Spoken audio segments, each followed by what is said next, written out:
It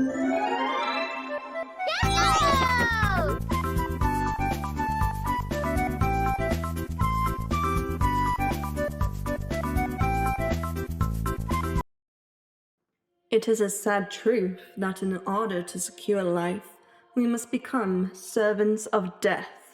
Such are the depths that our race have been pushed to, but through this we are to become like the phoenix, arising anew out of the ashes of our former selves. Oh boy! Elves! More specifically, Warhammer 40k's own interpretation on the Tolkien style of High Elf. In Warhammer, the Eldar, now known as Aeldari in the copyright tongue, are one of the oldest races in the galaxy. Though, as all elven societies usually are, they are on the brink of extinction due to a great tragedy in their history. They are scattered across the stars, either settling on massive colony ships, living a more primitive life on a safe planet, or living as some form of pirate or raider. The Eldar in the game of 40k were present since 1st edition, though they were just known as Space Elves back then, because remember, 40k was originally an expansion for Warhammer Fantasy, though even for their first incarnation, you can see they kept major parts of their design and identity in their current form, just losing the late 80s, early 90s cheesiness along the way, with more recent updates showing much smoother, sleeker, and more regal looking units. Now, to be perfectly honest, I was dreading this video, mostly because if you want something in 40k that has a lot of story to it that isn't the Imperium, it's gonna be the Eldar. These guys have so much going on that I am very worried about overloading people with information. However, Patreon voted for it, so I must do my civic duty as an innkeeper and do my best to give you the need-to-know info on the Eldar. So, who are the Eldar? Where did they come from? How'd they go from the greatest race of all time to a bunch of wandering nomadic tribes? And why do people either love them or hate them? Well, I learned to get over my hate for the faction, so let's talk about the craftworld Eldar, along with their aspect shrines. This is gonna take a while. The Eldar's history goes way back to millions of years before the modern timeline. Back in the day, the Eldar were either created or at least protected by a race known as the Old Ones. We don't really know the details of their relationship, but it was a positive one. But the Eldar would still get caught up in the disastrous War in Heaven, a war between the Old Ones and the ancient race called the Necrontyr. Long story short, the Necrontyr was a race whose sun's radiation cursed them to live short lives. The Necrons asked the Old Ones for help, Old Ones said no, and the Necrontyr responded with galactic genocide. The ancient Eldar took part in the war, of course siding with the Old Ones against the Necrontyr, even when that race became the undead machines that we know in 40k. When the war came to an end, the Old Ones were dead, the Necrons were defeated and went into hiding, and although the galaxy was a mess, the Eldar still had access to the Old Ones' technology, which, importantly, included their webway portal network. For those that don't know, the webway portal network is a series of portals connected by vein-like tunnels that exist in between reality and the warp. This is way safer than traveling through the warp, and way faster to boot. But it's like a tunnel underneath an ocean. If there's a break in it, parts of the tunnel can be flooded by the warp. With a deep understanding of this technology and a powerful military to go along with it, the Eldar took up the mantle of the Old Ones to protect and eventually rule the galaxy. With this, a golden age began for the Eldar. Their empire spanned all over the galaxy thanks to the webway, and they put down any race that threatened the peace of the galaxy, and came to understand the warp and the denizens who lived within it, even being able to create their own gods. The three major ones were the goddess of healing Isha, the laughing god Shegarak, and the god of war and murder, Kayla Mencha Kane, usually just shortened to Kane. The gods were created to help improve the Eldar Empire and its people. Eventually, the Eldar Empire was so big and well regulated that, well, it was practically a paradise. Yeah, believe it or not, the Eldar created a true paradise. everything was automated, so no one had to work. There was plenty of food to go around, so no one starved. And yeah, they had to deal with the occasional orc invasion or chaos outbreak, but their warriors were second to none, so it was very easy to deal with. So with so much free time, the Eldar began to pursue the arts and focus on enjoying the universe and all the pleasures it could bring. Now, something I want to point out about the Eldar race is that they are all psychers. From the newest born baby to the oldest of seers, every Eldar is gifted, or cursed if you see it as a negative, with psychic powers. And because Eldar emotions and senses are much more intense than human beings, their psychic powers are also more intense, meaning that it takes a lot more for them to react to something, but when they do, it's usually a lot more extreme reactions than a human would have. But yeah, these emotions and feelings have a much greater effect on the warp, as we will soon see. Over time, the Eldar race began to experiment with the creative arts, trying out more wild ideas and styles. For art, they tried more abstract concepts and vivid colors. For cooking, they tried more intense spices and different cuts of meat. And yes, they would engage in bedroom stuff. And if you think it was missionary the entire time, you clearly didn't experiment much, did you? However, as the Eldar race began to sink deeper into these pleasures, they began to get darker, more depraved. And remember, kids, consent is not the absence of a no, it is a constant and enthusiastic yes. The Eldar Empire was soon ruled by groups called the pleasure cults, with those who advanced the depraved pleasures of these cults finding themselves at the top of the power pyramid. Now, you shouldn't think that every Eldar was into these things. It was complicated, and many Eldar either left the main empire a long time ago to be what we call exodites and live much more simple, primitive lives, while other groups began to build massive colony ships to flee the empire, as they felt something wrong in the warp and wanted nothing to do with that. The consequences of the pleasure cult's rise was the arrival of the Age of Strife, where the galaxy was plagued by warp storms. These warp storms broke the growing human empire, isolating millions of worlds and leaving them prey to smaller alien empires or demons who grew more powerful due to the rising power in the warp, Slaanesh. Now, to say the Eldar created Slaanesh isn't entirely accurate. As revealed in more recent material, the Chaos Gods always existed, but they were dormant and slowly growing in power until they emerged as full gods. For Slaanesh, it was the Eldar's fall into the pleasure cults that began to awaken the god. Eventually, the storms around the galaxy got more intense, like the galaxy itself was ready to give birth, and Tzeentch was preparing the D&D table for the Chaos God's new family member. Then, it kinda happened all at once. At the Eldar's capital world, the pleasure cults began their most depraved and fucked up parties. Cannibalism and other horrific acts were common, and at the height of the cult's pleasure, Slaanesh was awakened, its birth shattering reality and tearing a hole in the galaxy from the heart of the Eldar Empire. In the blink of an eye, the heart of the Eldar Empire was absorbed into the warp, giving way to what we now know as the Eye of Terror, ending the Eldar's rule over the galaxy, and finally letting the warp storms end. The Eldar, who weren't immediately sucked into the warp when the fall happened, felt Slaanesh's will over their souls. The Chaos God had laid claim to the Eldar's souls, so if an Eldar died, their soul would be transported to Slaanesh's realm and consumed. No matter what, the Eldar's fate was now tied to Slaanesh.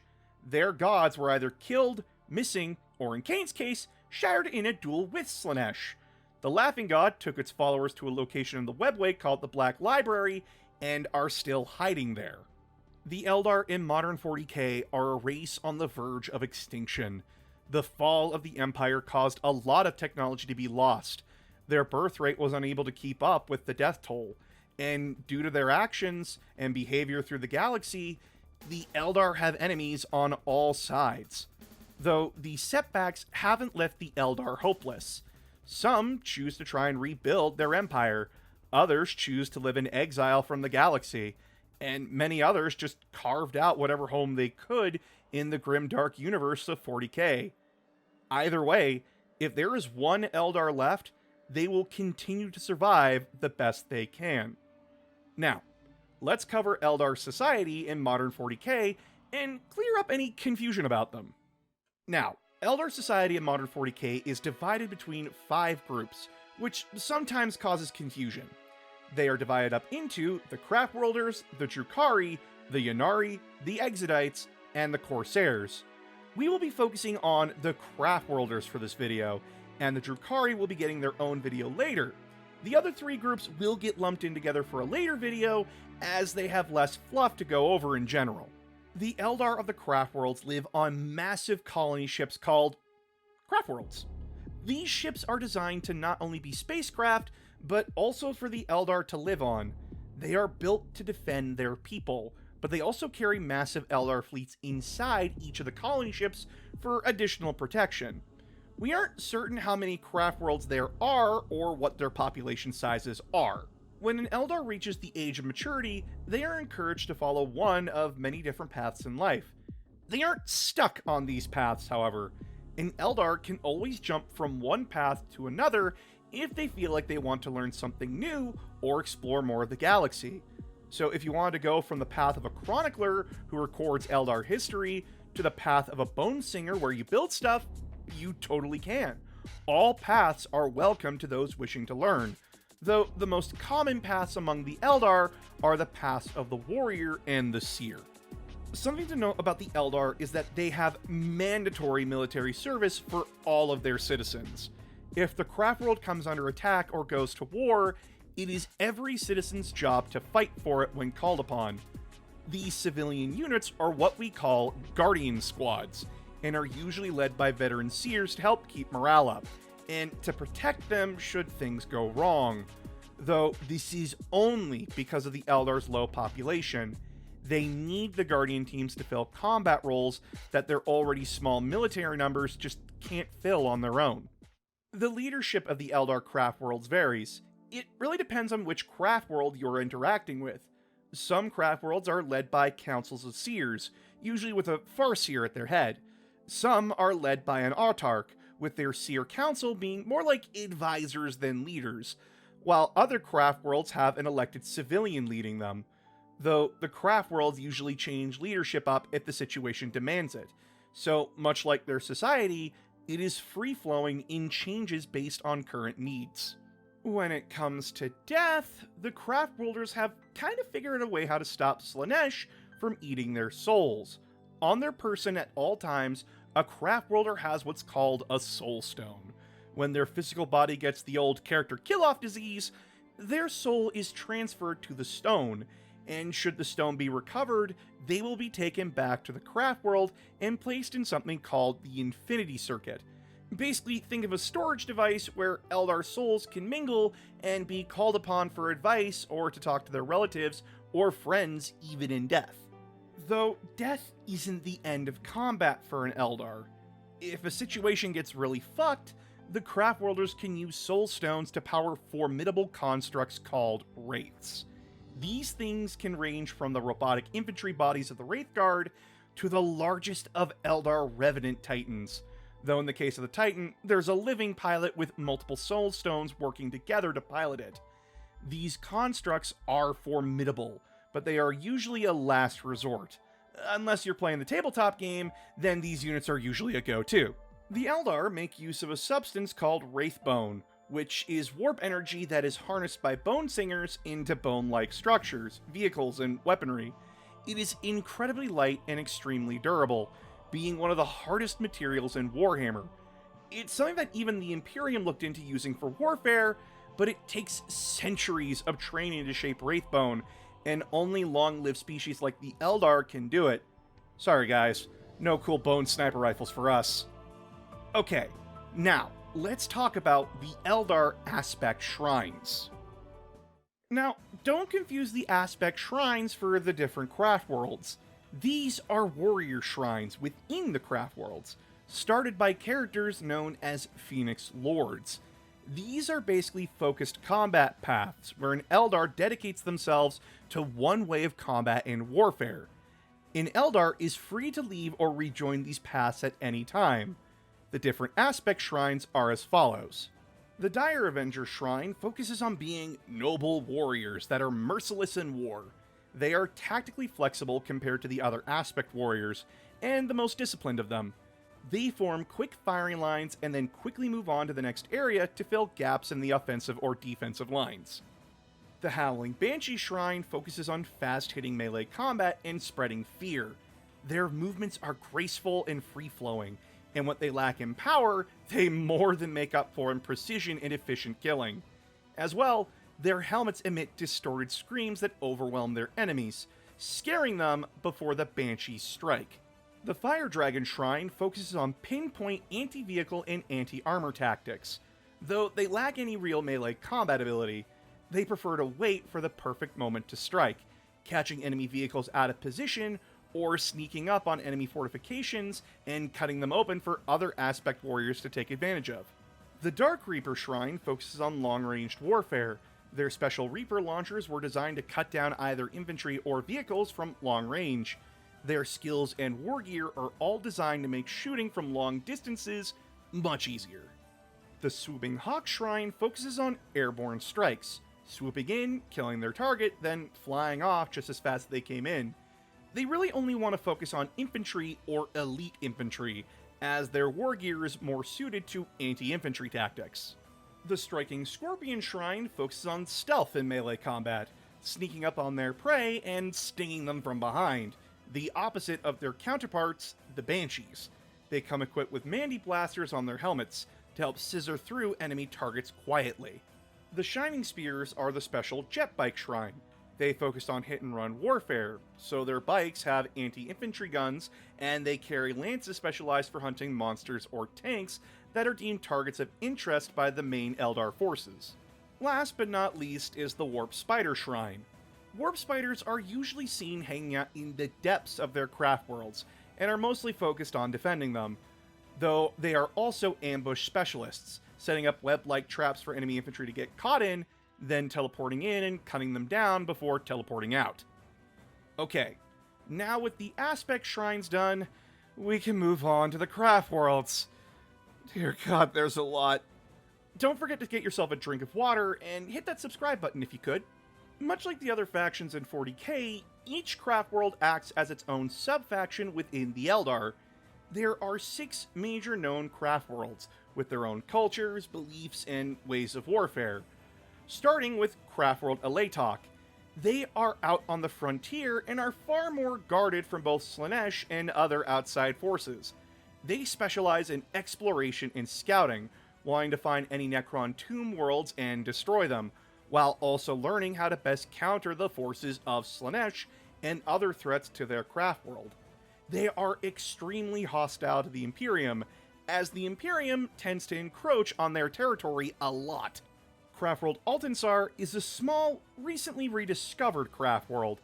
It was thought to be lost during the birth of Slaanesh, but the people of this craft world showed up after the Great Rift tore the galaxy in half.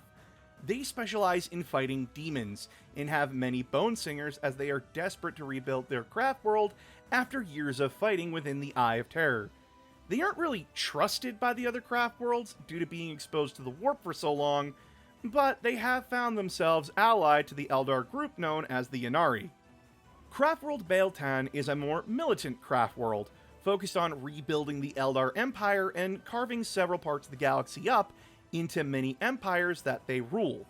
Their extreme xenophobia and their fickle attitude towards Eldar not helping rebuild the Empire has led to them having few friends in the galaxy. Because of this, they are a jack of all trades for craftworld specialization, as they tend to fight everything and everyone. Craftworld Yandin was the most populated craft world, until the Tyranids came in during the Second Tyrannic War and messed them up so badly that 80% of the craft world's population was dead by the time High Fleet Kraken was driven off. Since then, they've had to make extensive use of Wraith constructs to conduct war, specializing in them. Due to this, they have become more adept at fighting Tyranids and even the forces of Nurgle, as their wraiths are immune to the plagues of Nurgle and the Death Guard. Samhain is considered the most barbaric of the craftworlds, but much like their counterparts in the White Scar Space Marine chapter, that is an undeserved reputation. They are actually the most open-minded and free-thinking craftworld and bravest of them all. They are always willing to challenge themselves to break preconceived biases. They specialize in hit-and-run warfare, and they are the craftworld most willing to work with other species, famously having alliances with the Talorn Guard regiments of the Imperium, and even helping out the Ultramarines during the Nakaman Gauntlet campaign. Ulthwé is considered the damned craftworld due to their close proximity to the Eye of Terror. The craftworld tends to specialize in seers and farseers to help hold back the demonic tides that threaten them, though with their close proximity to the Eye of Terror and constant attacks from the forces of chaos, this has made them specialize in anti-chaos tactics, and they have become excellent shock troops, which means most craftworlds are usually happy to be fighting alongside them. They are infamous for producing the greatest farseer of all time, Eldrad Ulthran, who, after a short exile for helping the Ynnari, has become the leader of Craftworld Ulthwé. Now that we've got the craftworlds out of the way, let's talk about the Eldar's relationship with the wider universe before we wrap up. The craftworld Eldar's relationship with the 40k universe and the other factions living within it are quite complicated. Most of the Eldar tend to view themselves as superior to the other races within 40k, which tends to rub the more diplomatic factions the wrong way, or cause them to deem factions that could help in conflicts as inferior and write off that help. Or in most cases, they come into a situation and try to wipe out both sides of the conflict, even if the interests of one of those sides aligns with theirs. This also doesn't help when the other Eldar groups get involved. Now, a craftworlder can list off thousands of differences between them and their Dark Eldar cousins, but to everyone else, the only difference to them is that one Eldar is wearing spikes while the other isn't, and seeing that difference is much harder when both are moving super fast, speaking the same way, and both treating you like you're an idiot for not understanding them. This has given the Eldar a reputation of being tricky and deceitful to other factions, even when dealing with more straightforward and honest craftworlds like Samhain. This has led to tons of problems, even when the Eldar are able to form temporary alliances with other factions, with both factions keeping each other at an arm's length. Hell, when Samhain came to Vigilus and actually wanted to help the Imperium, the defenders who had been attacked by the Dark Eldar fired upon them, because the Dark Eldar did the same thing. It took Marnius Calgar and his Ultramarines to smooth out the mistakes. Further problems came in with the Ynnari. The new death cult of the Eldar fractured many societies within the Eldar race. The Ynnari have taken many under their wing, and left many craftworlds worse off than they already were. The most notable are Baal Tan and Ulthwé, whose populations were ravaged by war in the Great Rift, only to have their populations further divided, either going off on their own to survive, or joining up with the Death Cult. Though relationships with the Imperium are improving slightly, depending on who you ask. Eldrad Ulthran and his forces have allied up with the Primarch of the Ultramarines, Roboot Gulliman, and he has a Eldar Farseer representing Eldrad among his advisors. Samhain are also becoming frequent partners with Imperial forces, while other craftworlds have begun to ally with the Tau, and even some leagues of Votan merchant fleets, to stay afloat or find sanctuary. Either way, the Eldar may be on the verge of extinction, but if you wanted the best example of a faction fighting their hardest against the dying of the light, you won't find anyone else more dedicated to that path than the Craftworld Eldar. The Eldar in 40k's tabletop game are the Glass Cannon Army. Most of their units are pretty fast and hit pretty damn hard compared to other factions, though this doesn't mean that they can't put slower and tougher units out onto the field. This allows the Eldar army to remain pretty flexible, and allows you to specialize or theme your army however you want. Want to do fast-moving snipers? stick with ranged grav tanks and infantry. Want to tear into the enemy fast? Throw in some fast-moving bikes and melee units like Banshees and Scorpions, and you're golden. Just remember, attrition warfare isn't your friend, and you can't take hits like other armies can. Strike when it's best for you, not your opponent. The Eldar, much like any other elven race in media, are the most elegant and sleek-looking faction in 40k. Their negative traits, however, are just cranked up to the max in 40k, to the point of them being extremely unlikable if you are experiencing them from an outsider's perspective. Though, looking from within, you can see both the tragedy of their race and how they struggle to overcome the failures of their past, with those actually trying to fix it usually getting put down or ignored by their peers. It's kind of become a running joke that if you want to make a situation worse in 40k, just call them the Eldar, or Eldrad specifically. And it's easy to think that, since it was their actions that caused the rise of Slaanesh, and they were part of the reason that the Emperor's Children in Alpha Legion joined Horus during the Horus Heresy. But condemning a faction for the fuck-ups of their ancestors and doing the same things everyone else was just as guilty of, it shows just how dark and hypocritical the 40k universe really is. Now that that's done, don't forget to like, comment, and subscribe to the channel. When we get to 15k subs here on YouTube, I'll review and stream Warhammer 40k Fire Warrior, Warhammer 40k's first FPS for consoles. And if you want to see my videos early or some exclusive content, join the Patreon. It's only $5 Canadian a month, and you'd be helping me keep a roof over my head. If you can't, don't stress about it. Your views and sharing my videos are just as helpful. Next time, we will be covering my second favorite faction in 40k, and that will be... The fuck is that noise? Oh, fuck!